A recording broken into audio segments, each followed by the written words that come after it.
எல்லாம் வல்ல இறைவனை என் மனமொழிமைகளால் போற்றி பணிகிறேன். கோவையிலிருந்து பதிவு.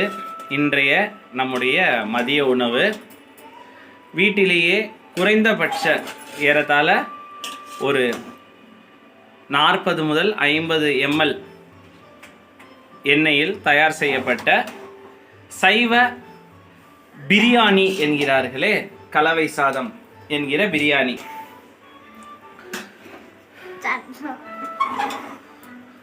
நன்றாக சிறிது சிறிதாக நறுக்கப்பட்ட கேரட், பீன்ஸ், பச்சை பட்டாணி. இந்த அசைவ உணவுக்கு அசைவத்திற்குன்னு ஒரு தனியான ஒரு சுவை அல்ல. இஞ்சி பூண்டு பேஸ்ட்டு, பட்டை, லவங்கம், ஏலக்காய், இதோடைய சுவை தான் அந்த அசைவத்துக்கு வருகிறது. ஸோ பிரிஞ்சி சாதம் விரும்புபவர்கள் இஞ்சி பூண்டு பேஸ்ட்டு, இதெல்லாம் பச்சை பட்டாணி, கேரட் போன்ற உணவுகளை, காய்கறிகளை வீட்டிலேயே சைவ பிரியாணியை செய்து சாப்பிட நாம் முன் வரலாம். இது மூலமாக வயிற்று உபாதைகள் தவிர்க்கப்படும்.